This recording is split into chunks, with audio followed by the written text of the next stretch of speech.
My name is Mfon Udechukwu. I am community coordinator at We Robotics. I have been working closely with these amazing flying labs in the expertise hub together with Megan for the past couple of months, and they have a wealth of experience in agriculture. So it's going to be a wonderful session as we learn from them, from soil suitability and how to start agricultural drones, agricultural business using drones. And there's just a lot to learn from today's webinar. And we have participants from Malaysia, Uganda, speakers from Malaysia, and yeah, 2 speakers from Uganda. So thank you. And this is the Flying Labs Network. In case you do not know already about the Flying Labs Network, it's a network of drone professionals spread across Africa, Latin America, the Caribbean, Asia Pacific, spanning, I think, 40 countries as of now, and it still keeps growing. So there are lots of professionals in the network with a broad range of expertise, and agriculture is just one of them. So you will be learning from these professionals today. Thank you so much. And if you have any questions, please put your questions in the chat. The speakers will take questions after the presentation. Thank you very much. And I can now hand over to our first speaker, which is Rose Nekesa from Uganda Flying Labs.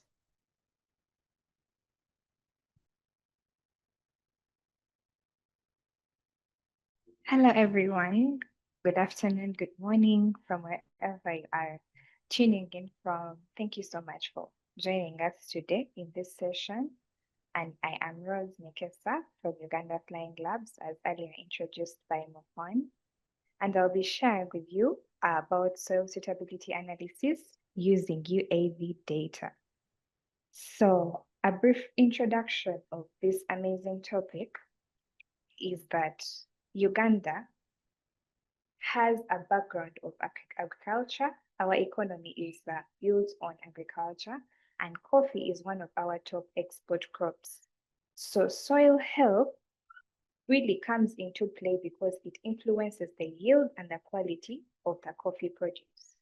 And most times, our farmers lack data on soil conditions before planting or making those informed decisions on how to apply their fertilizer and, boost their yields. So as Uganda Flying Labs, we are using drone technology in order to make soil analysis as a way of changing the game in the agriculture sector, helping farmers make more informed decisions. So the problem mainly stems from the fact that laboratory tests really take long. Those procedures, if the farmer can even afford to do the tests, they really take long and they are costly. And if so, you can be limited to the point of the size of the farmer's land. For example, if a farmer has 50 acres of land, they may only sample about 4 or 5 plots. And those results will not be very reliable in terms of representing the whole farm. So as a result, inputs like fertilizer can be applied blindly, and sometimes too much or sometimes too little, leading to wasted resources or poor yields. That's why we turn to drones to bridge that gap. How do drones actually help? Drones offer field-level insights with high-resolution drone imagery.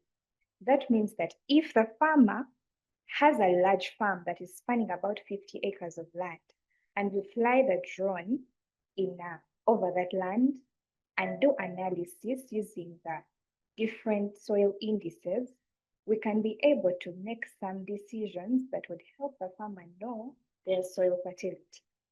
And most times, processing drone data can take about 2 to 3 days, which is a shorter turnaround time compared to the laboratory test results that really take about a month. That is speaking from the end of Uganda. And on the other side, UAVs can also be integrated with GIS, whereby you can model soil erosion, you can do slope analysis, and all those amazing agricultural insights can be obtained from that data.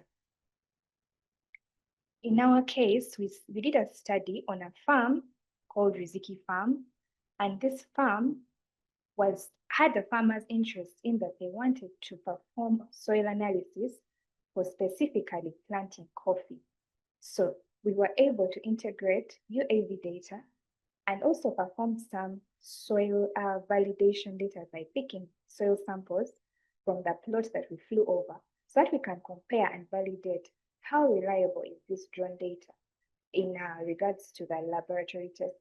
If we want to say the drone can give us some of these results, how are they in relation to the drone, to the laboratory results? So the workflow, as usual, before you do anything in UAVs, you first perform a mission plan. And then in that mission planning, you can decide how you are going to fly, what type of flight plan you're going to engage. And then you'll also see the site, the nature of the site. Are there any obstacles? And then after you've collected that data, after you've made that mission plan, you can go on and fly and collect the drone images. And after that, you process them. And as you're processing them, you're looking at how to really pick out the data that you're going to use to make informed decisions, that is using the soil indicators. And after using the soil indicators, what do I mean? I mean the NDRE, NDVI indices that you compute, and this is done in a software, PIX4D Fields. Then after that, you can go ahead and do the GIS modeling when you need to perform either erosion analysis or slope analysis. Then you can give the farmer the output from your field work. So from that site that I referred to earlier, we were able to do a soil suitability map, but produced from PIX4D Fields. This PIX4D Fields software is so amazing in that instead of manually digitizing, it has tools that can automatically digitize for you your site, which makes the work even faster and more effective and eliminates human error. And in this image, we can see that I tagged some of the locations to give a feel of the variations, whereby the tool was able to categorize these zones into low, moderate, and high NDRE zones, which we relied on to make these decisions. Why NDRE? Because it gives us the one, most times the chlorophyll in the plant, which reflects the kind of nitrogen from the soil. That means if the plants are healthy, they have more chlorophyll, that means the nitrogen intake is high. Compared to when the plants are unhealthy, that means the chlorophyll is low, and that means that the soil nutrients in terms of nitrogen are low. So this table gives a feel of what I mean in terms of before we can prioritize how we are going to apply our fertilizer, we need to know where it is needed the most so that we can apply based on informed data. What do I mean? If it is a low zone, I cannot apply the same quantity as that in a high zone. In a low zone, I would have to apply the full package of fertilizer to boost the soil nutrients and thereby increase the yield. Whereas in a moderate field, I would also do a moderate application of the fertilizer so that I can boost the yields to become better. And in the high NDRE level zones, there we do little, but we observe the soil and make sure that yes, it is giving us high yields. How do we keep them there? And thereby increasing the boost and increasing the yields that are received from that harvest. So some of the advantages are mainly optimized fertilizer use, as I mentioned, because you're making decisions with knowing exactly the data you're working with, you can apply the right amount of fertilizer in the right place, thereby cutting costs because now you know where you're applying. It's not just going on uninformed decisions. And then you can have early detection of issues like erosion or nutrition deficiency, There comes in environmental sustainability by avoiding the overuse of these fertilizers. Some of them have chemicals and they derail the environment. Ultimately, farmers move from guesswork to evidence-based decisions. And as I conclude, some of the challenges that we faced during this project were training the farmers on data interpretation. Since most of these farmers are not really experts like we are, you really have to break down the information in a way that they can understand and appreciate. So as you're doing that, it takes time for them to also embrace the idea of UAV data. And then the unpredictable weather patterns, it can be shining and you go to the field and prepare to fly, and then a downpour comes in, which was maybe unpredicted in the forecast. So you have to make do and maybe prolong the field work. Then some parts are inaccessible where you'd like to fly because many of these farms are really big. So some parts are really cut off because of weather, and the soil nature is very slippery. For example, in this particular farm we went to, the clay soils were so loose that the vehicle could not maneuver. And even as crossing through, the water depth was too high for us to walk through. So some of those factors come into play, and those were the challenges that we faced. In conclusion, coffee productivity is really influenced by the soil fertility. And in order to boost this coffee production for a country like Uganda, we really need to embrace UAV-based analysis that offers a scalable and an affordable alternative to costly lab tests.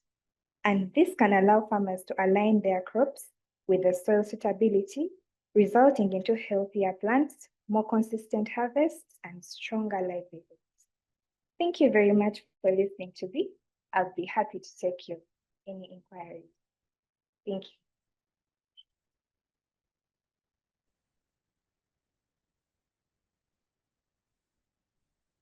Thank you. Bye. Thank you very much. Yes, thank you very much, Rose. That was really nice.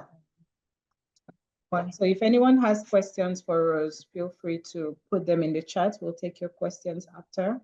Up next is soil suitability analysis that will be presented by Tina, also from Uganda Flying Labs. Tina will focus on using UAV imagery to assess soil conditions for optimal crop production. Hi, Tina, you have the floor.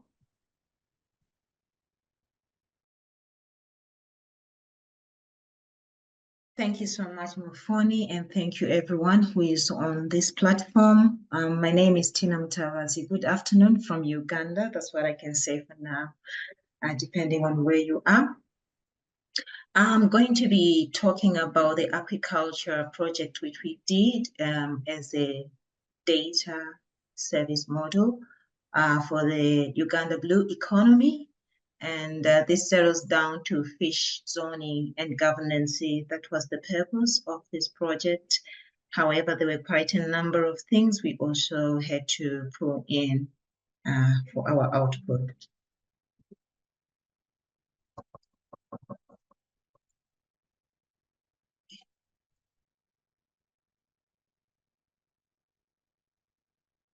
Okay. It has been noted that Uganda, among the three countries, is holding 60% share of the agriculture production and export. And with that, we're having quite a lot of competition in the water space, conflicts due to cage not clearly being demarcated, encroachments, to name a few. And we also have noted from this project that there is poor clear zoning causing disputes and losses. When we talk of losses and efficiency, that entails most of the fish farmers constantly being in conflicts, resolving and so forth at the expense of being productive. Therefore, With that in mind, we noted that the disputes were particularly around the area of commercial farmers and the local farmers, asking themselves who owns which territory. Those who have been in existence have been, they feel like their space has been invaded. That gives us a win-win situation of who is going to own what. Yet the investors feel they've also paid for their space. Multiple fish cage operators have not been formally recognized and their boundaries are not very clear, leading to lack of trusted data to mediate the conflict with the relevant bodies. In a nutshell, with this in our plate, we also noticed that there was also no data for mapping and planning and in the water bodies, and then we also needed to help the farmers, particularly the fish farm which we visited, understand how they can use or implement water sampling methods using drones. Infrastructure inspections was another area which we felt was going to give us a good output, as well as the inventory. When we talk about the inventory, that takes us to understanding how many cages, how many ponds, according to what is being put in their statistics. Does it weigh out to be the same? And with the ponds, we also went to an extent of sampling water using the drones, which draw in water with a container using drones, so that we minimize on the risks of storms when you're using a boat to pick samples. And in the case of the cages where the fingerlings were, we were using drones because the edges sometimes are very soft and tend to collapse, which is a risk to the farmers.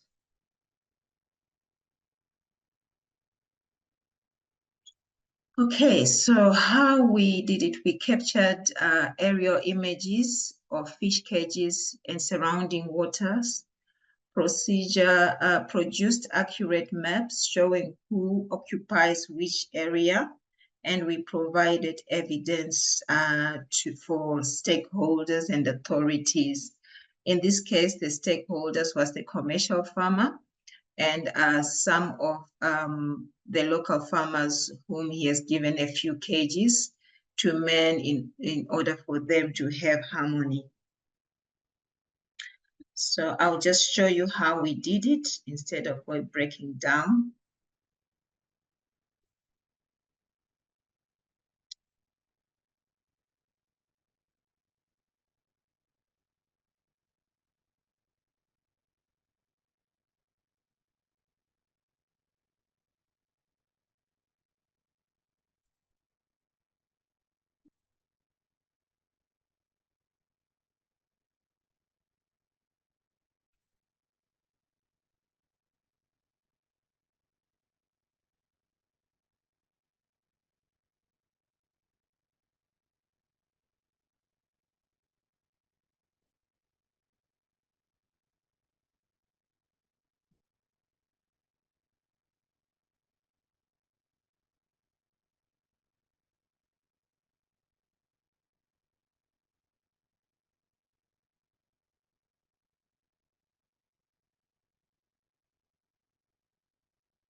So we have ended up with that raster image, which shows how we process the data using PIX4D.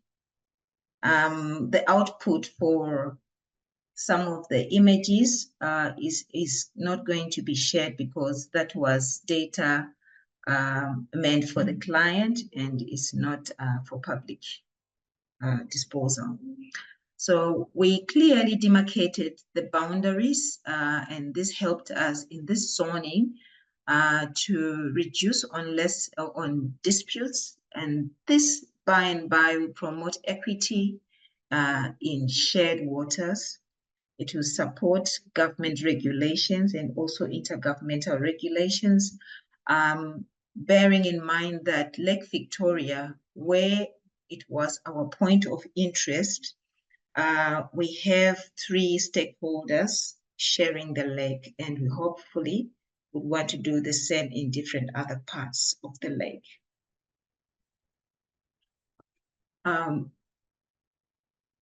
One of the solutions that came from it, this project, it was more to do with not necessarily mapping, but also analyzing the data to see the position of the cages, because they tend to shift due to winds or storms, checking on the damages. If there were any damages, this would help the farmers to respond adequately before they lose their fish. We also produce territorial maps per farmer/cage operators. And we, last but not least, did water sampling to detect if water had any pollutants or chemical imbalance through the use of a drone, picking water samples from the fingerlings in the ponds and also in the lake. Benefits of drone-based zoning leads us to communities having reduced conflict, fair access, farmers secure investments and better planning because they can show for it how their farm layout looks like and its position. This gives confidence to the investors when they see the maps and the details that are captured with the aerial data, aerial equipment. And it's going to also improve governance and transparency between different stakeholders in the government, particularly for licensing. And we're hoping that this is going to allude to regional cooperation as well. Last but not least, we are looking ahead at expanding zoning maps to all agriculture zones in Lake Victoria, use maps for planning and licensing, scale across Africa's blue economy. With that, I would like to say thank you. If there are any questions and answers, we shall attend to them at the end of this session. Thank you very much, Tina. And again, if there are any questions for Tina or for any of the speakers, if you just pop them in the chat room with just who the question is for, we can look at that at the end of the session. Next, I would like to introduce Carlos Saitos, who will be discussing precision agriculture with RGB and multispectral imaging.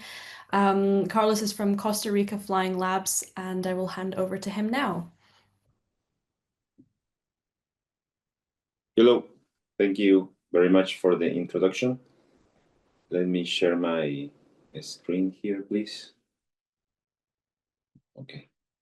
Can you see my screen? Yes. Yes. Okay. Great. Okay. Thank you. Thank you very much for the introduction. My name is Carlos Saito. I am from Costa Rica Flying Labs, and I'm going to talk about a little bit about multispectral images, which are used for crop analysis, and also, as our first speaker said, also for soil analysis.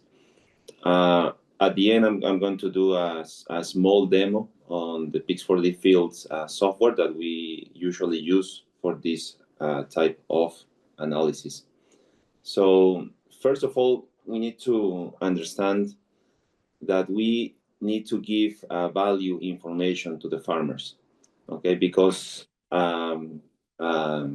nowadays, in the present, there is a lot of information in the cloud or from satellites or from drones. Okay, but if all this information comes separately, maybe it will give the farmer more doubts than solutions. So what we need to do now is, okay, we need to integrate all this information and try to not only just show the raw data to the farmer, but maybe do the second step, try to analyze this data for the farmer and show them the value information so they will make smarter decisions that are going to affect positively the how they handle the crop that they are working.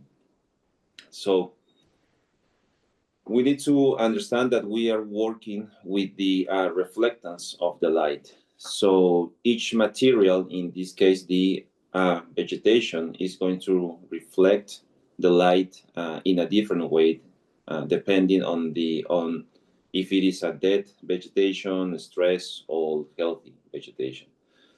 And this is normal, okay, because wood is going to reflect the light different than a human being or the plants, okay. So what we are capturing with the multispectral data is this reflectance of the light. So each pixel is going to capture different reflectance of the light, and with that information, then we can do the index, or we can use the vegetation indices to analyze the crops. These are 3 types of multispectral cameras. Okay, there are more out there in the market. The special thing about multispectral cameras are that they have different lenses, okay?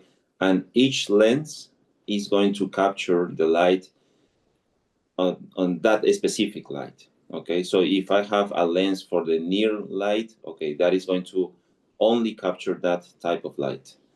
The other lens for the red and for the red edge light, and then the green light, okay? And some cameras, they also include the blue light, for example, this MicaSense or this DJI Phantom 4 multispectral camera. And there are some others, as I said, some other type of cameras that they will capture more bands of the light or more wavelengths of the light. So that is going to that is very important, because we need that separation, okay, from what is red light, what is reddish light, what is green light, or near infrared light, okay? Because if we don't have that clear separation between the lights, at the end it's going to be difficult to analyze, okay, the multispectral images. So this is a graph that is going to show us how a healthy plant is going to reflect the different types of lights, in this case the blue, the green, the red edge, and the near infrared. The big difference between a stress plant and a healthy plant is right here on the near infrared light, where the healthy plant is going to reflect more of this light than the stress plant, okay? We also use sunlight data, okay, and reflectance panels to standardize our pixels when we do the processing. So this is how a coffee plant is shown on the RGB images, but also for the blue light, the green light, the near infrared, red edge, and red light. You see that the near infrared light, the plant looks white. Okay, that means that it is reflecting more light than maybe the green light or the red light. Here is showing is more dark. The coffee plant it's almost black. Okay, and here is almost white. Okay, and as I said, this is because it is reflecting more light. So just by looking at these pictures, you can see if a plant is healthy or not. Because if we see a coffee plant in these red tones in the near band, okay, we can say, okay, oh, it is not reflecting too much light. Maybe something is happening to this plant.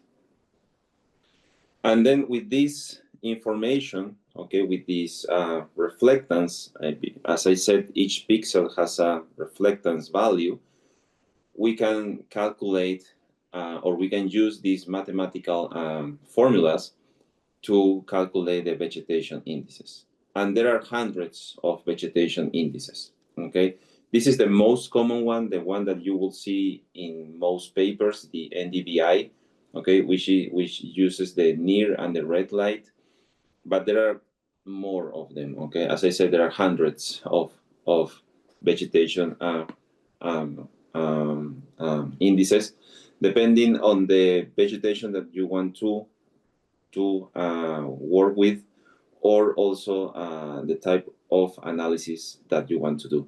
But you need to remember that the vegetation indices is just a mathematical formula that it is going to tell you the difference in a field. Okay, if these plants are more stressed, or these plants are more healthy, or these plants have some type of disease, but it is not going to tell you why. Okay, it is just going to tell you the difference of how the plants are behaving on that field. We need to go to the field and actually verify what it is happening. But with this information, we know where to go, which is very helpful for the farm activities. So this is a quick example how this looks when we analyze. This is pineapple, okay? So we can clearly see here these patches here, okay? They look different because the plants here are behaving a difference. This is a coffee farm also. You see here on these areas and this area, the plants looks the same in RGB images, but when we do the vegetation indices analysis, we see here that we have red spots, okay, because maybe the chlorophyll is low there, or maybe there is some kind of stress. This is also for sugarcane. You will see here that we have these lines of sugarcanes that are behaving different, okay, than the rest of the field. So maybe something is happening. We need to go to the field and analyze what it is happening there.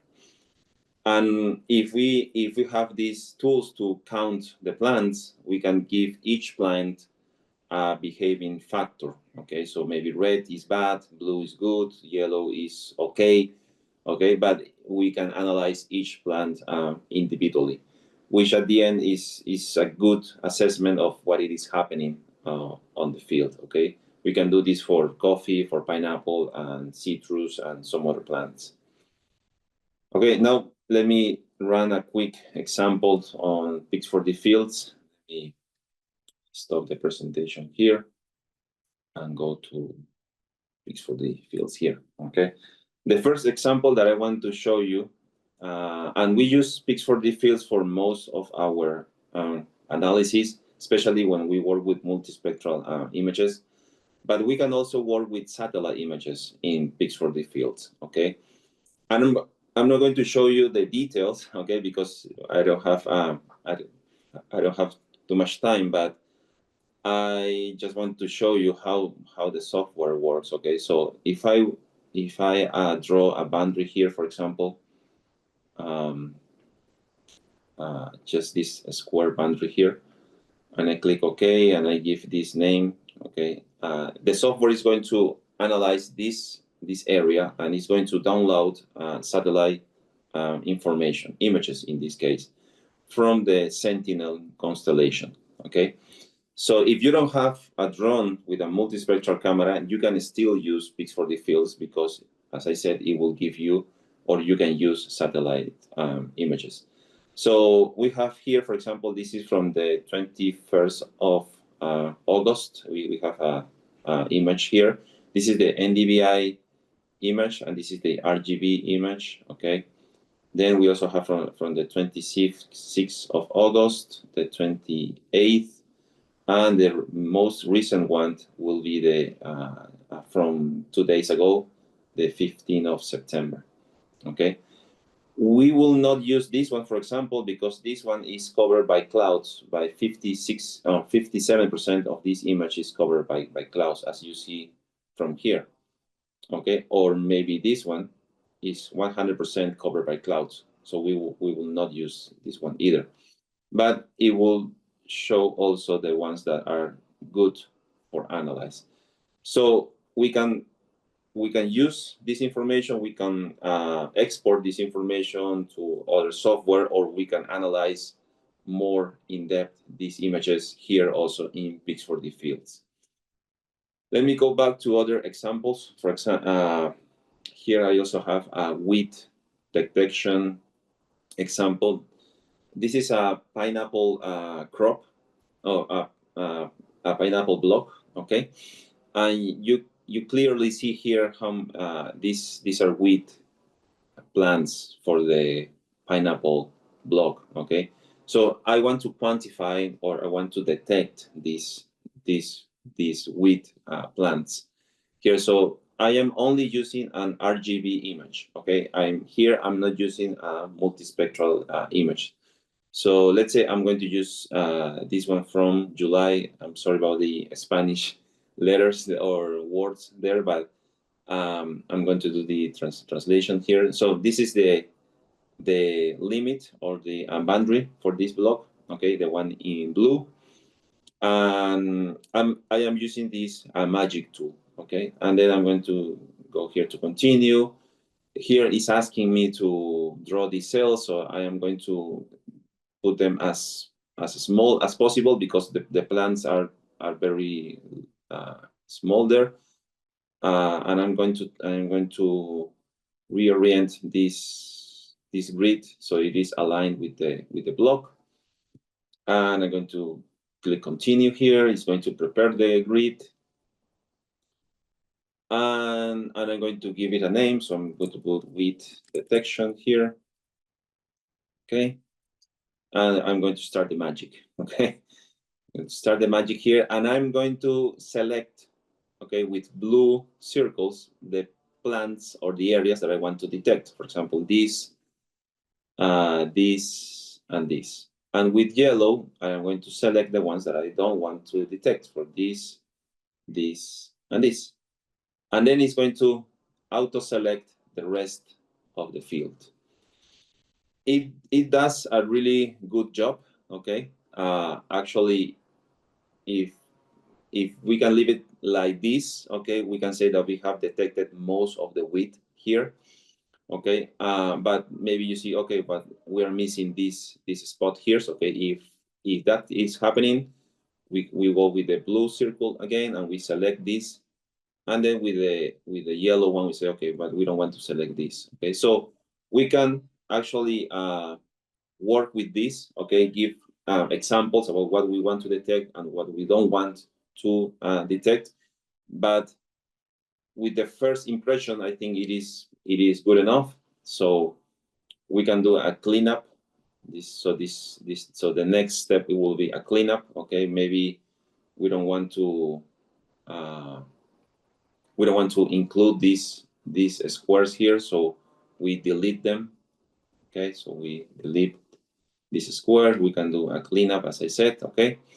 And then we do the output settings, okay. We go to the output settings, and we want to do an operation here, okay. I'm going to give it a name. So this is going to do a width operation, and we want to convert this.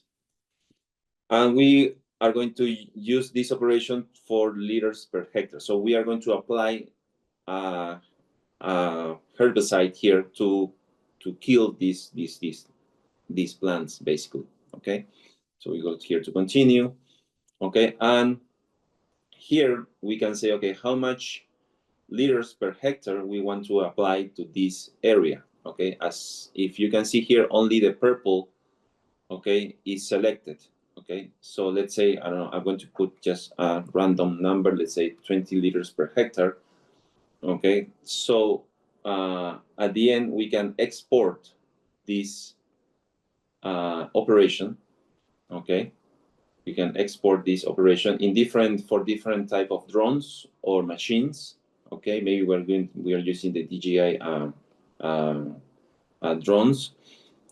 And so we can use this map, okay, to actually do a focus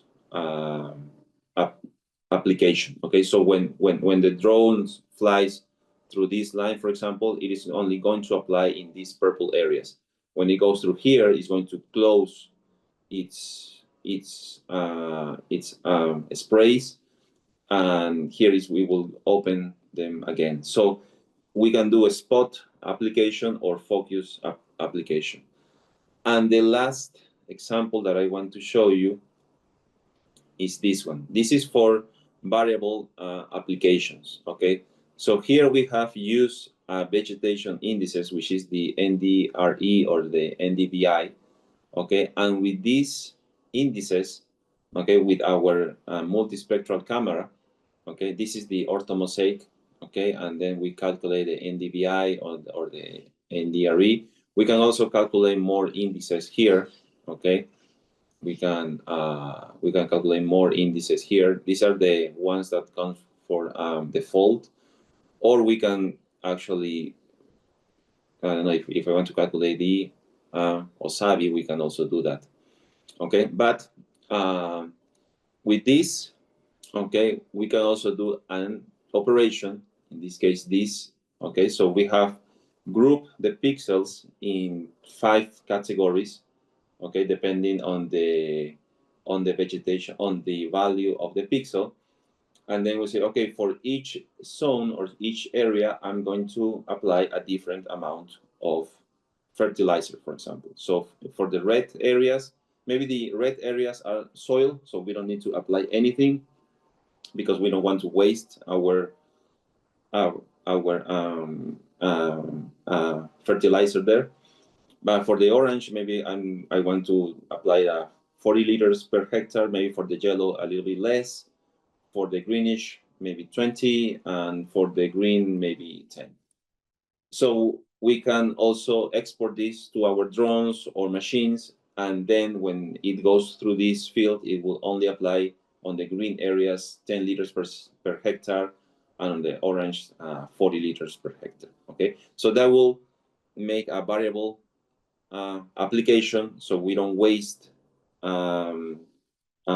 inputs on the fields. So if you want more information about PIX4D fields or the works that we are doing, here's our contact information, or you can leave us a question for later. Thank you very much. Have a good day. Thank you, Carlos. Now we are going on to our second to last speaker. And again, if there are any questions for Carlos, please leave them in the chat and we'll get to them at the end of the session. Our next speaker will be Kuhak On from Malaysia Flying Labs, who will be discussing geospatial data for Plantation Agronomy. So I will hand over to Ku and we'll get started with the next presentation.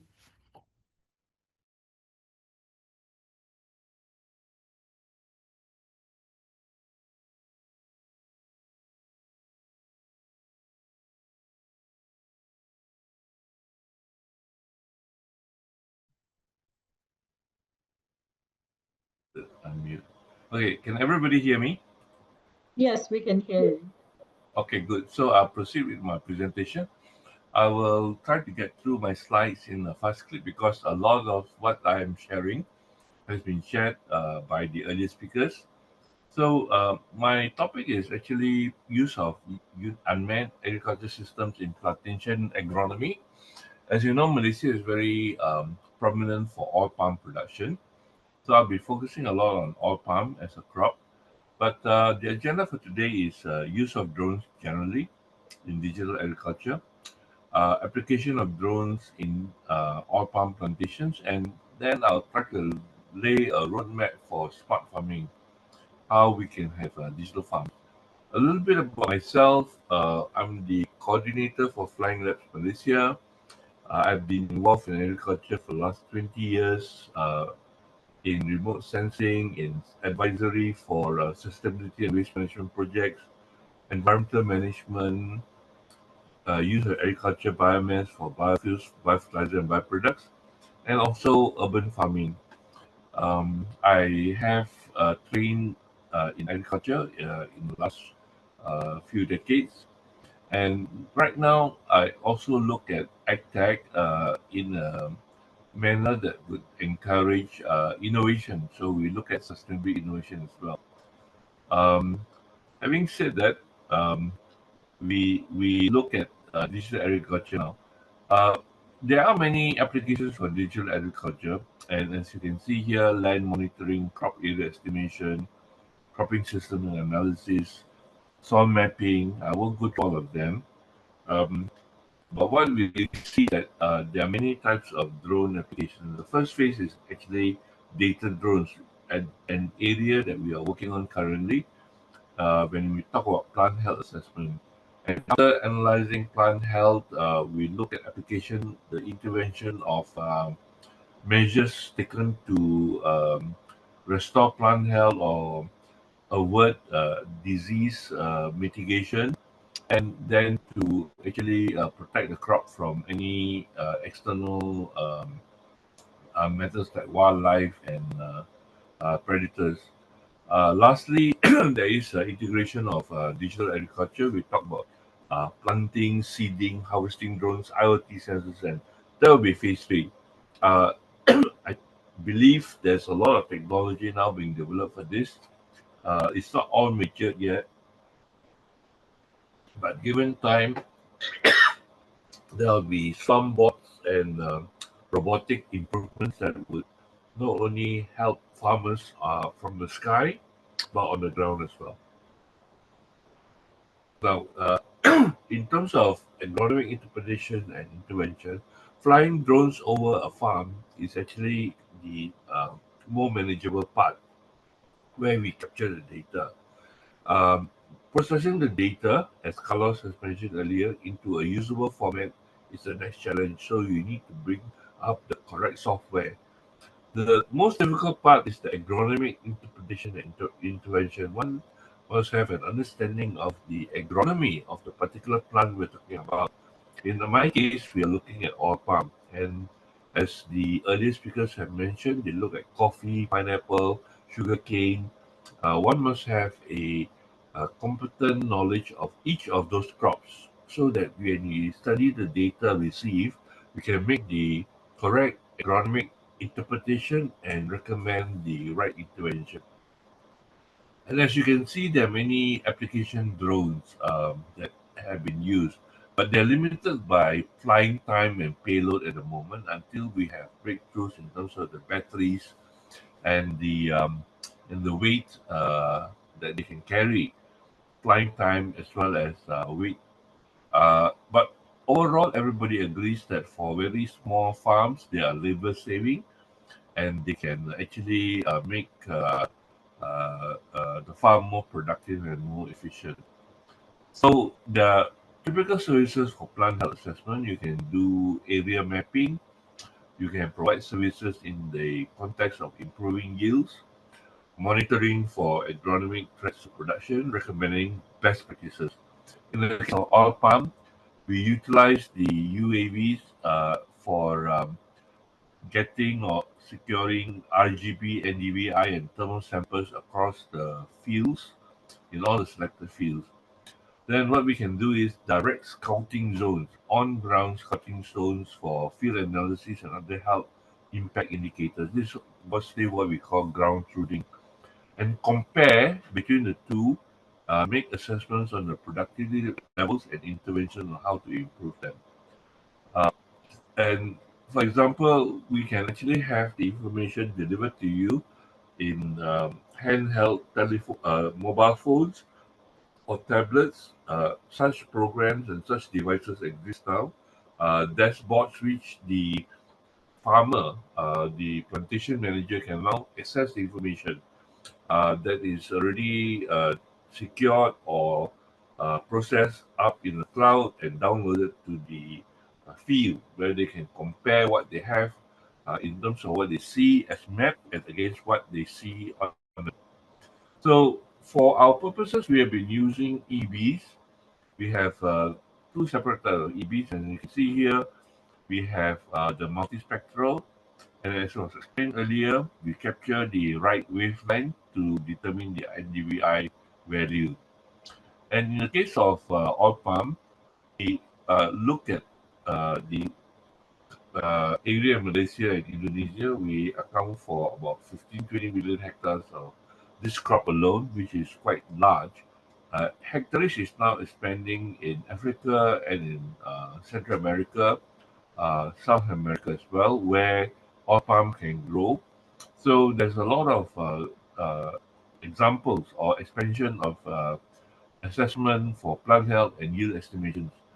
A lot of plantation companies have yet to establish the correlation between what they see in terms of the data they get from drones vis-a-vis the actual situation in the field. So there is a dual approach at the moment to how do you say get the information correlated. As you can see here, now we are looking at a sample RGB image of an estate, and what we see is a difference in the green and not so green areas in a plantation block. This is determined actually by the topography. Higher areas like this have the drainage of nutrients into the lower areas where the nutrients accumulate and where the better growth is actually experienced. So this is one example of interpreting the image. And this is plant health assessment with NDVI values. You can see that the higher values, which are sparser with less green, appears as much redder in terms of the color. And this is what we see from the very quick visual assessment. So this is the thermal values, which actually correlate in countries like Malaysia, where the temperature differences are not so great. We have less use for thermal comparisons. But in certain countries where temperature determines planting of the season, harvesting mid-season, the temperature becomes a crucial aspect of assessing plant health. Very common use of drones is tree counting.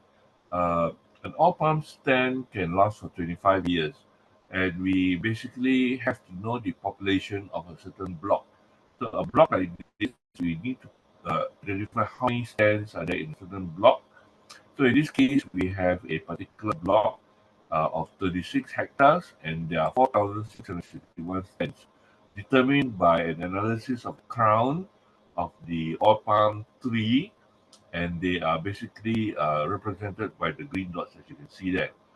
Now, what happens is that based on this information, we then isolate the NDVI values, as you saw earlier, onto the crowns and assess the health of individual palms by color codes. The red colors indicate poor health of the particular palm.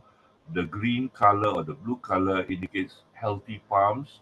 Yellow, somewhere in between. So we have a very clear idea of how healthy palms are. Tree by tree international, and this enables precision interventions to take place on a tree by tree basis in a plantation. And what you see here, sorry, okay, I'm going to go to the next one. Okay, this one is basically how we try to use um, intelligent assessment for ground truthing, for predicting. If you cannot indicate from the drone image alone the health of the plant and ground truth it as per what you see from the field in terms of foliar and soil samples, then we take samples and then we try to project.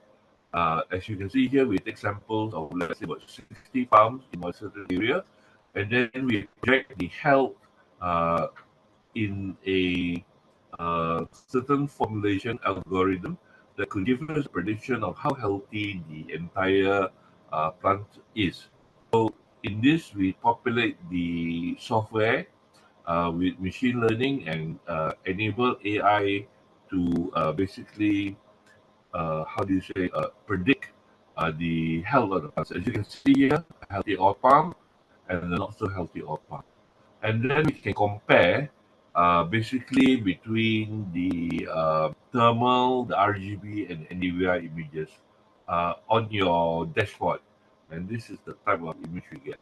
And in this case, you can see 5-year palms, their water stress in undulating terrain. And this is how a report comes out tree by tree. The tree is identified by their lat long, the tree height if possible. The panel assessment is given, and the report is given to clients who can then determine what they can do. Now, the roadmap for smart farming and digital farm, in future, we have precision agriculture for, let's say, oil palm. The challenge is to have the drones fly under canopy, and these drones will be developed for automated collection of comprehensive real-time data, which can then be equipped to perform very specific tasks. For example, they can do automated scouting, black bunch counting, remote foliar and soil sampling, sensor implantation, precision intervention. And by this, we mean the drone canopy. So these drones will have to be equipped with anti-collision software, anti-impact, and so they can fly being affected. And of course, there are many other ways to develop under palm or in-field detection of diseases, insect, nutrients, weed, so that all these aspects will be. Now, as I mentioned earlier, in terms of the fruit bunches, we are processing images here. This is called bunch. This is a ripe or palm, and this is a damaged or palm. So we have taken images of this by flying under the canopy, and from there we can assess the predicted yield of the particular plant and therefore the field in the coming year. This is what the managers have to do. They got to now actually go into the field and do this manually. But if the drone can actually do this, either flying or by terrestrial means, then it saves a lot of labor. And in this case, we are looking at picking up the fruits when they are in this color. And we are looking at various architectures of the sensors for pickup of the color and the interpretation of what color means. And in this case, we are looking at how the plants can be affected by the red weevil. The sensors have to be placed within the palm trunk to get more accurate results. So research is going to see how the fruits are growing as the plant is going on. The fruits actually inhabit the base of a palm frond, and the palm frond will take a year or two to grow, and with it the amount of the bunches, they start as a black color and eventually turn red. When it's turned red, then it will be ready for harvesting. So in the long term, in 2024, 25, 26, up to 28, we are looking at development of technology from UAV flight design, sensor technology, data analysis, AI, Internet of Things with sensors implanted in the farm devices, and eventually smart automated farms. And we apply this across crops, the farm, coconut, cocoa crops, and even smallholder agriculture like vegetable crops, floriculture, livestock, and aquaculture, as was mentioned earlier.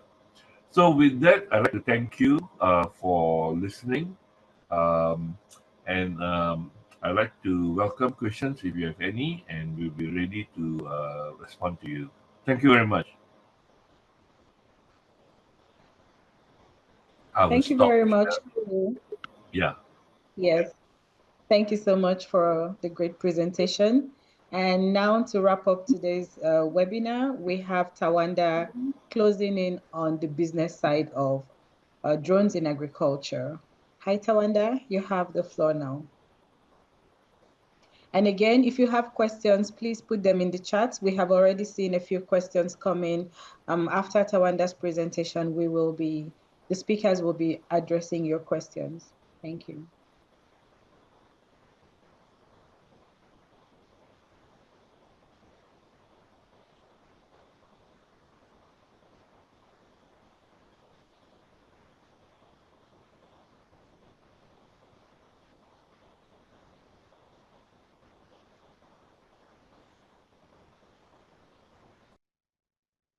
Okay, great. Good afternoon, everyone. I hope you can hear me clearly. Yes, yes, we can. Okay, great. First of all, thank you to all the speakers who have shared some very great insights around the use of drones and satellites for precision agriculture. My job is pretty simple to just sum up, I think, some of what's been shared, but also to look specifically at, okay, right, you've heard about all the different use cases and the applications. How then do you get started in the sense of if you're looking at setting up your own kind of business within this space or expanding your existing services? So maybe you are a farmer or a student, or you work for a crop production company, or you're an entrepreneur, or you are just here for the first time listening to this. So hopefully this will help you and give you a bit of guideline in terms of, okay, what does it actually take to leverage this technology and use it in a way that can return value. My name is Tawanda Chiambakwe, as has been shared. I won't take too much time except to say that I operate as a drone professional, and we have a number of different business units here in Zimbabwe where we provide both training as well as all the different services you heard about today in partnership with the different flying labs across the country, across the world rather.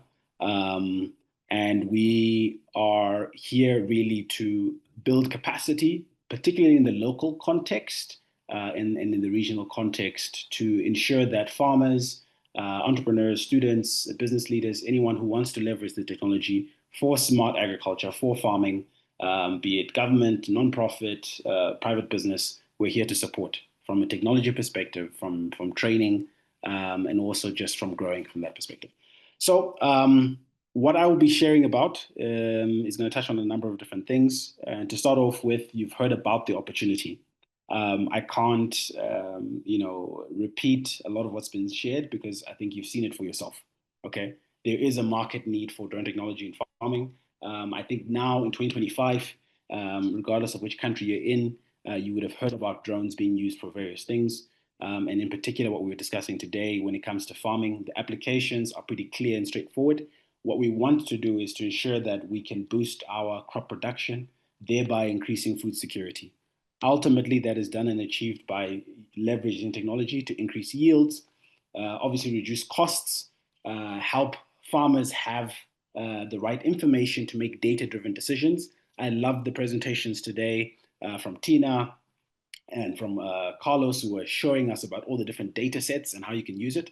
I actually learned one or two things myself, and which was good as well. And then also we want sustainability. How do we ensure that even whether you're a new farmer or an existing farmer, how can you optimize your operations in a way that makes sense? So in terms of business, right, when it comes to leveraging drones, now you might be someone who is looking at it and saying, okay, fine, this sounds good and this is great. But how do I get involved, or how do we, get into this space? So in particular, you've got to then look at the business model. How will you make money at the end of the day, or how will you return value? If you're a farmer, you want to then look at, say, okay, what kind of value am I going to get? We've already talked about reducing costs, and we've talked about increasing yields. If you're looking at setting up and establishing a business, then you've got to look at it in these ways where you're looking at exploring the different revenue models. There's three main things here: service-based, data-based, and then also the hybrid model. So service-based is, you've heard about the agriculture, the use of agriculture, precision agriculture tools, and these cover scouting, mapping, spraying, or seeding. Normally, these are billed per hour, per hectare or per hour, but we prefer, covering it more so per acre or per hectare. in the region we're in. Normally it's per hectare because our farmers normally have, large pieces of land. And normally the billing goes according to that. So there's a specific fee set out, whether it's for spraying or spreading, or whether it's for mapping. There's a lot of presentations today around mapping. And you then wonder, okay, if I want to then get the service, what is it then going to cost? Or how am I then going to also provide and offer the service to farmers? Then there's the data side of things, selling the actual analyzed data and insights to farmers.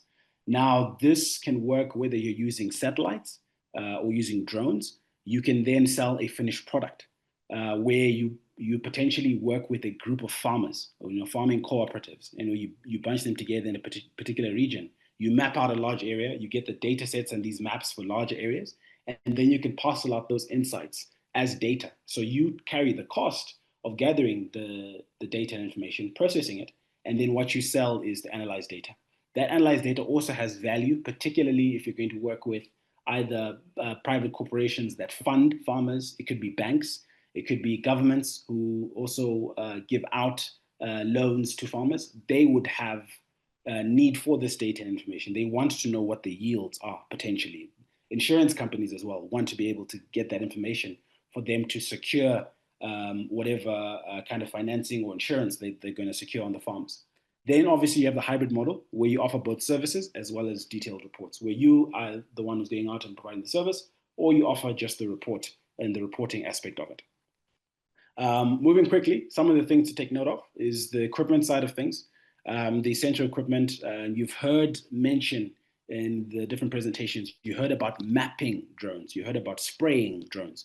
And here are just some examples of the go-to tools that are used on a day-to-day basis, whether it's here in Zimbabwe or Uganda or in Costa Rica or Malaysia. We're using pretty much the same type of tools, and these are the more popular tools. You've got your mapping and scouting drones, like for example, the DJI Mavic 4, you've got the DJI Phantom 4 RTK, you've got the Mavic 3 Multispectral.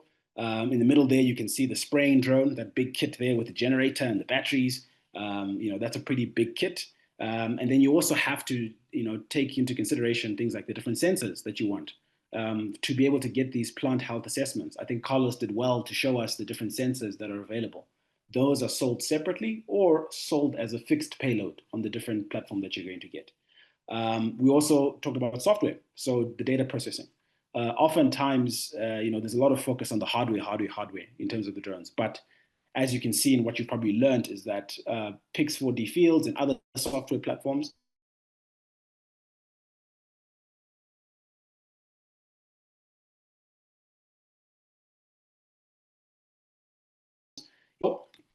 just moving on and continuing on from there, we've looked at the different hardware and software, just maybe taking a little deeper dive into the actual hardware.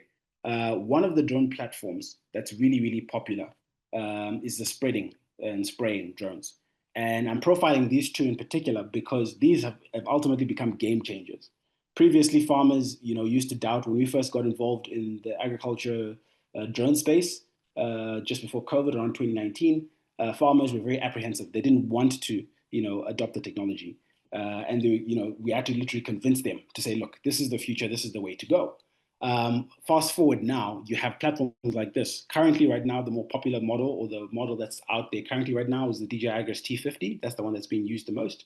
And you can see in terms of payload, and again, I'll reference to what Carlos was saying, is that once you've identified the areas that need to be dealt with in terms of dealing with pests, disease, weed, and that kind of thing, you then take that data information and you input that file into a drone platform like this, using the remote controller or through sending the file. Once that uploads, what you're able to do is take advantage of this capacity that these drones have. So quickly looking at the DJI Agris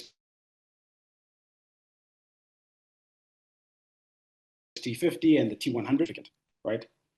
It's quite a significant jump. So we now have a payload where we used to be able to use 50 liter payload. Now we have 100 liters and also be able to carry 100 kgs. So you can imagine now if you are a maize farmer. Previously, until we've had this DJI Agris T100, previously it was almost impossible for you to think about using a drone to spread fertilizer for maize because of the amount of fertilizer that has to go down per hectare, as an example. Now it's 100% possible.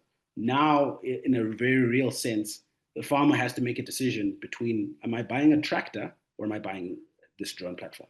And you obviously know what our answer will be to that question.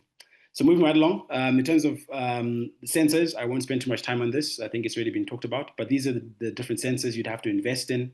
You'd have to then look at what's going to deliver value, particularly when it comes to gathering the data and being able to bring out these outputs. We've talked about photogrammetry, we talked about NDVI indexes. What is it going to take to do that? You're going to need to have a multispectral sensor for that. Or if you want the basic kind of maps, then you've got to do in your RGB sensors. Now, when it comes to then taking advantage of this, everyone here on the platform, for them to have this knowledge that they were sharing with you, they had to have gone through some sort of training, okay? So training becomes also a foundational aspect when it comes to regulatory protocols. In every country that you are going to be planning to use drones for agriculture, either they have regulations already in place or they're about to, and they're in the process of putting them in place. So there are specific regulations that you must adhere to, depending which country you're in. Your responsibility is, if you want to use the technology, you must seek out the information. What are the rules? What are the rules of the game? Where do I find the regulations? Where you find the information is from your Civil Aviation Authority. So your local Civil Aviation Authority will have a guideline to say, okay, what is it that you need? And one of the things that you need is in our country, we call it a remote pilot license. In other countries, they might call it something a little bit different. But a remote pilot license is one that would then give you the certification to be able to then begin to use these drones if you are planning to be the one who's actually going to operate them yourself, okay? And highlight there is say, hey, this one is not negotiable in terms of the cost of doing business. You're going to have to make the investment. You're going to have to get the necessary training. And there are a number of different training programs available. I won't spend too much time on this, but maybe just to highlight some of the things. For example, once you have a license, we also offer this training course, which is an industry-specific course, which actually is specialized on aerial crop protection, which basically trains people on how to do the mapping, the spraying, and the spreading, and allows trained pilots to be able to really get into the industry and start working within that space. I also mentioned here the need for continuous learning. For your business to grow or for your service to grow, you need to continue to learn. The technology is moving and changing so fast.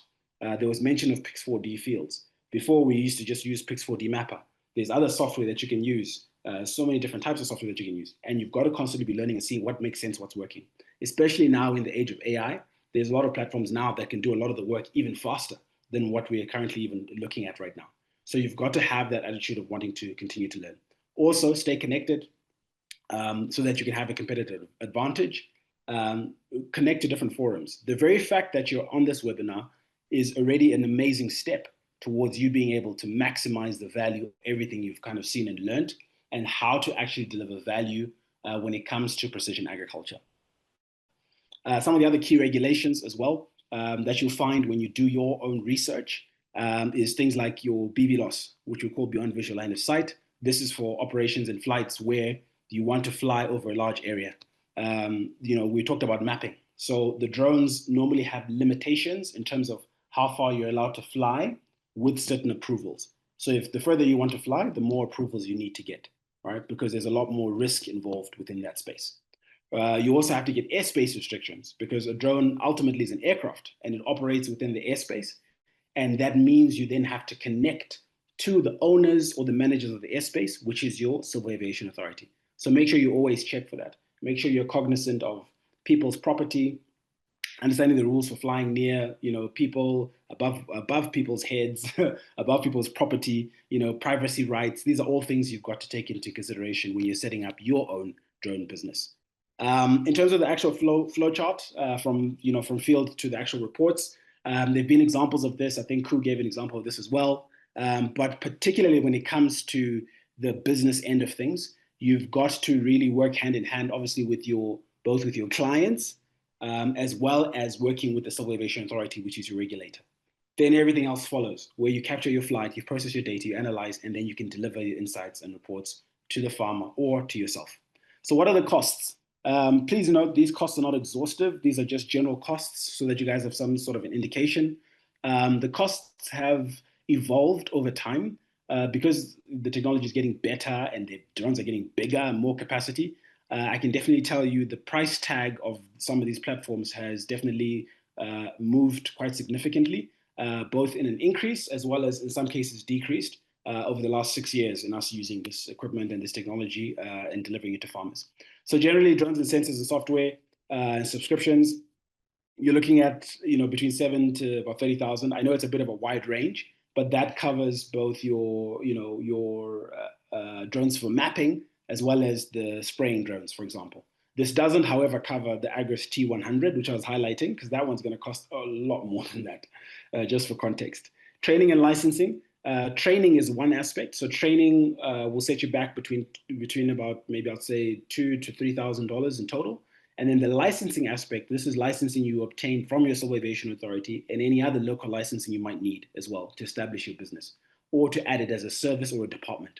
Then you've got to consider insurance, liability and hull insurance. And this one, I would say, advise or talk to your insurance broker and they can help and assist you. So this is between $500, not $5.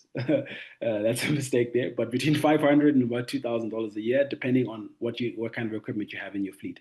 Then you've got to come up with a budget for obviously marketing and business development, develop a website. You also need to have a maintenance fund. And I will emphasize this. Maintenance is important. And this maintenance is to ensure that you have all the spare parts and that kind of thing, because these drones, unfortunately, they can, you can end up in a situation where you have an incident or a crash or something can happen. Okay, we've had a number of those. We've learned the hard way. And got into a point of having to, learn how to repair them ourselves and that kind of thing, just to make sure that we reduce our costs. So always try to keep some sort of a fund or budget for it to say, hey, look, if something goes wrong, yes, insurance can come and support, but you still want to have some sort of maintenance fund. Then obviously contingency, just in general. Then in terms of marketing, how to get your clients, the target audience. So you have to decide whether are you targeting the small scale farmers or the large scale farmers. Right? Are you targeting cooperatives or are you targeting individual farmers? Are you going to work with agronomists? Because agronomists could also be your target market. You could be the service provider who provides the technical aspect in terms of the data that agronomists need to use for them to do their work. Right? So you've got to be very clear about when you're setting up your business, who is your target audience? If you take a scorched earth approach and try and market to everyone, then you're going to be, spread yourself too thin and you're not going to do well and you're not really going to deliver the insights to the clients and to the farmers in a way that then creates value. That's when you have a situation where farmers or people on the receiving end of the data feel like, oh, this technology is not useful, not helpful. It's mainly because the people who are approaching them are only just trying to look for money or a quick buck instead of actually trying to deliver insights and solutions. So you've got to be very clear about who you're targeting and how to deliver value to them, and be specific. Do your homework. Understand the real solutions, understand the real value that your clients need. Then lastly, always attend demo days, case studies, go to network at farm shows. We're always present at the main kind of farm shows that take place here in our country. Try and attend, and I would encourage everyone here on the platform, if you haven't already seen these drones in action, make sure you look out for where is the next exhibition or agriculture show in your country, and be sure to go there. And I'm sure you'll find one or two people or service providers who are providing this technology already, and you can have a conversation with them. So lastly, what you need to do at this point is come up with a plan and take action. Okay, you've already done well in terms of being on this platform and joining us for this insightful webinar.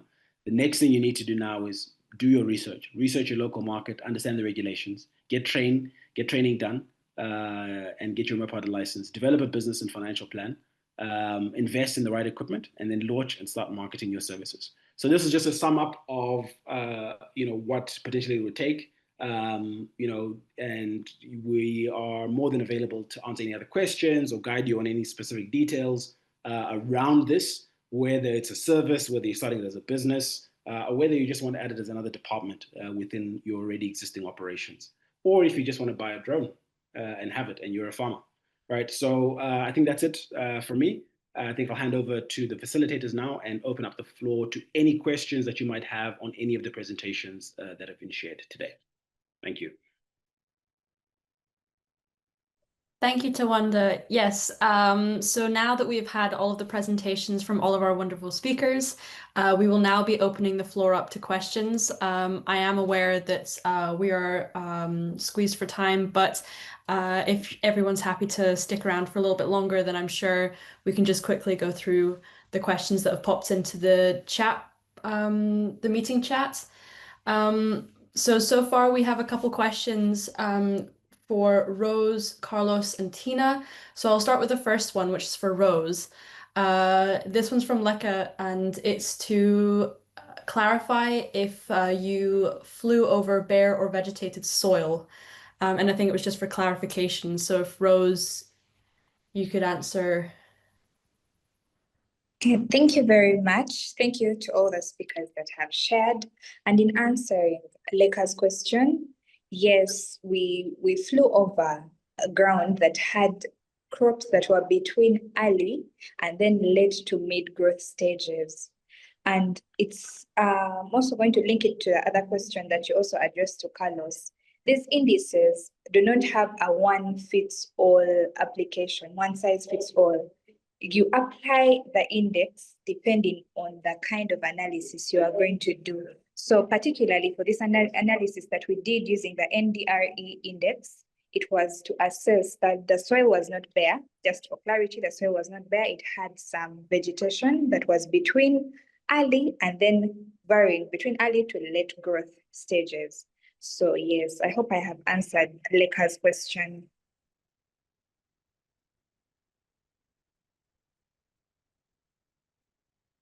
Thank you, Rose. The next question is for Tina. It says, did the drone dip a sensor into the water for water sampling, or did it just fly above also to the presenters? What type of model drones do you recommend? Okay, thank you so much for your question. I think my presentation had an illustration of a drone that had an attachment of a bottle on it. We don't use sensors for dipping samples. We simply use a bottle. On this particular project, we were supposed to use a stick, a dip stick, which you attach a bottle to, then you fly over water, lower the altitude so that you can scoop water. The other alternative one can use is attaching a string on the drone.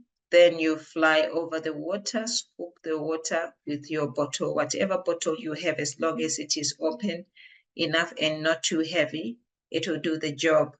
Secondly, what I wanted to emphasize is that when you are using a string, you have to be very careful how long it is. It has to be proportional to the payload and also the altitude of the drone, because you do not want it to tangle onto the drone, and then you end up having a hazard. With the type of drones we use for this particular project, we had a variety of drones. The one which you saw was a T3, Mavic T3, because we wanted clear pictures and good footage for the videos. Ideally, you're supposed to use M300 because it has a good payload of close to 2.7 kgs, in case you want to also attach your bottle. And one thing I like about the DJI M300, it can withstand strong winds, particularly when you're flying over waters. And it has a battery which is much stronger compared to some of the smaller drones. The other thing about the M300 specifics is that you can attach a polarizing filter to the lenses in order to block the sun and reflection. It's an anti-reflective devices which you can attach to it, which you would not do with other drones. It has a good camera which can you can attach the polarizing filter. I hope I've answered you well. in that matter. We had to put polarizing filters so that we don't have glare. But on the other day, we used a T300 around 3 p.m. because the sun was going down. Thank you. Thank you, Tina. So again, from Leka, we have a group of questions for both Carlos and Rose. I believe Rose answered the first question, so I'll put the next two questions to both Rose and Carlos. Why are the reflectance panels so important, and the optimal overlap for MSP? So if either Rose or Carlos would like to jump in, that would be great. Yes. Yes, I can explain the reflectance panel importance and also the other one. Can I share my screen real quick? Sure.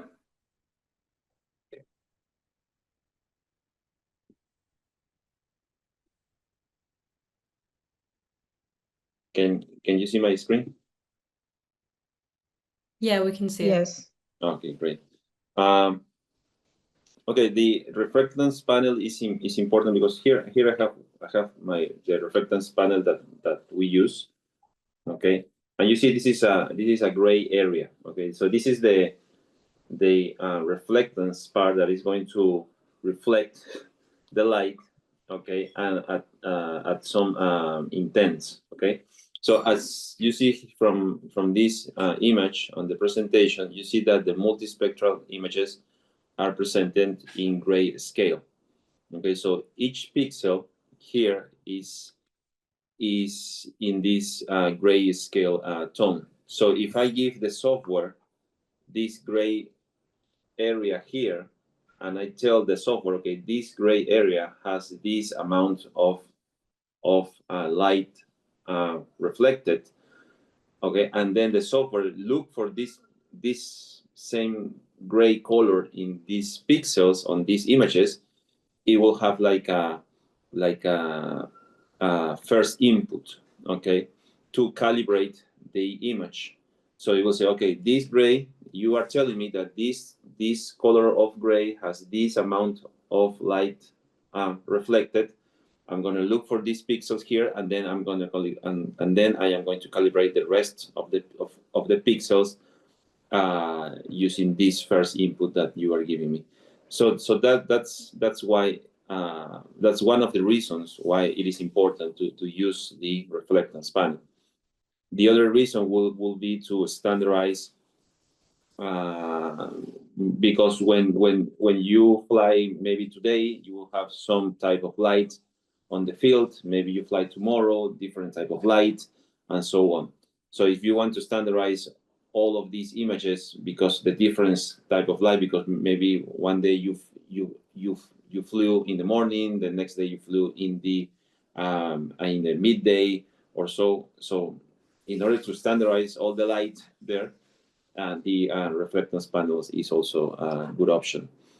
And the third one will be that for some vegetation indices, it is useful to use the reflectance panel, okay, because there are normalized vegetation indices like the NDVI, for example, and that if you are going to use only that vegetation indices, maybe you don't need to use the reflectance panel. But there are some other vegetation indices like OSABI or EBI or some other ones that they recommend that you first standardize your data with the reflectance panel and then do the calculation for that vegetation indices. So it depends on the work that you are doing. And for the I believe the second one was for the overlap, right, of the images. Is that correct? Yes, the overlap of the MSP. Yeah, I believe the MSP is multispectral images or pictures. Well, that depends on the type of crop that you want to analyze. But if you want like a rough number, you can go from 65% up to maybe 80%. Okay, If there are big trees like forests, for example, you will want to increase that number, like maybe in the 80s or 85%.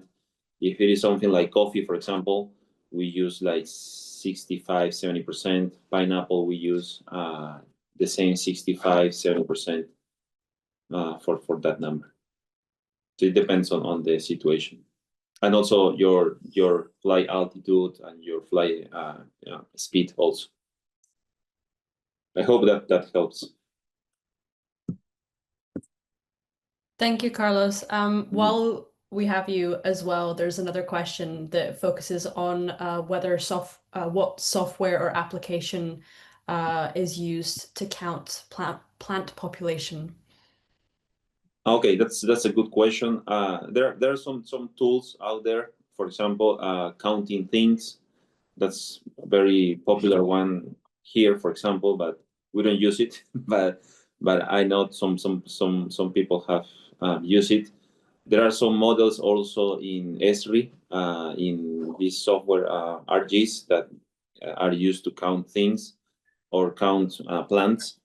But my recommendation will be to actually develop your own models, because if you want to use like a generic model or a model that was developed somewhere else and it is not customized for your plant or what you were trying to detect, maybe it is going to do it well, but not good enough.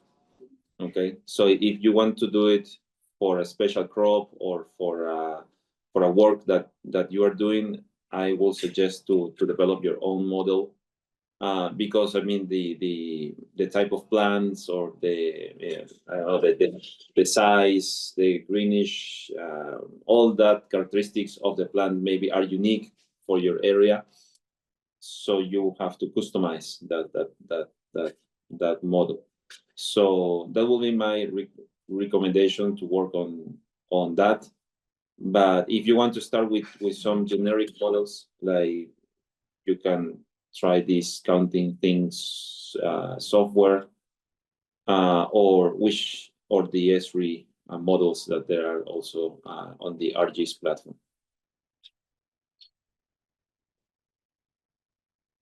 Thank you again, Carlos.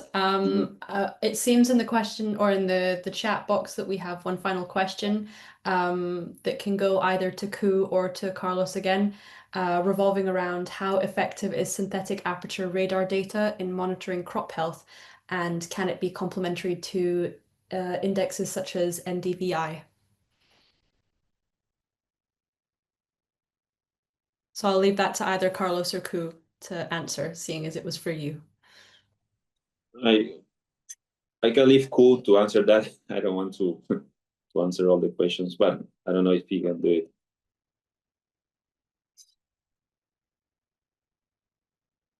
or not. Hi there, James. I'm not too familiar with synthetic aperture radar. I suppose you're looking at radar as in the radar technology, as opposed to multispectral. Radar has certain uses in terms of, I suppose, determining plant growth. And of course, yeah, if you can actually adopt that, but in complementary aspect to NDVI and all the other indices, then you can actually layer your data and interpret it accordingly. Are we talking about LiDAR as well, or is it just radar technology? Whichever the sensors are developed for agriculture, each one creates a certain data set that can be complemented and integrated in the overall analysis. So the more we have, the better. The only issue that we have to look after is the cost of securing or obtaining the data. That's what I would have to answer to that. I hope I answered the question. Yeah, Jim? Thank you, Ku. It seems that's all the questions we have in the chat for the moment. Oh, one more has popped in from Brian.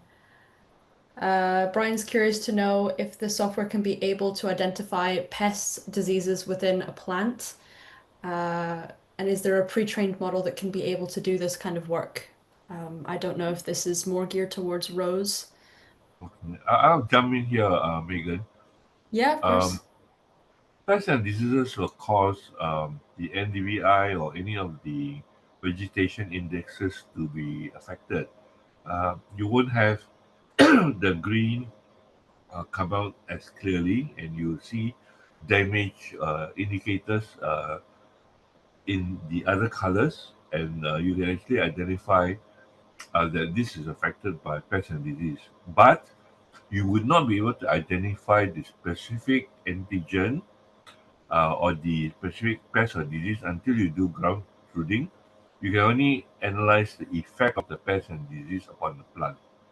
The actual cause will have to be will require further analysis on the ground. So you could actually how do you say train certain models to look out for certain specific types of pests. For example, bagworms in oil palm and various other crops may result in certain damage that you can recognize as a pattern from the drone. But in terms of recognizing pests and diseases, you don't need actually drones to gather the information.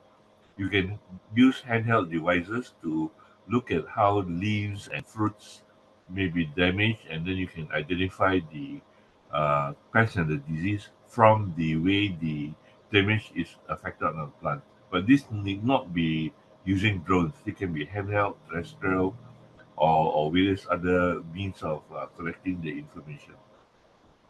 That's what I can gather so far. Thank you so much, Ku, for answering. I think we'll now bring this webinar to a close, seeing as we've gone over time. Thank you so much again to all the speakers who have come together to put this wonderful webinar in place. It's been an absolute pleasure to work on it with everyone. The webinar recording will be put on YouTube, and if anyone is curious to know more about the projects going on in the Expertise Hub, please feel free to look up the Flying Labs website. And again, I will bring this webinar to a close, and thank you everyone so much for joining today. And I hope you have a wonderful day or evening wherever you find yourself in the world. And thank you again to all of our speakers. Thank you, everyone. Have Thank a you. wonderful day. Bye-bye. Thank you. Bye.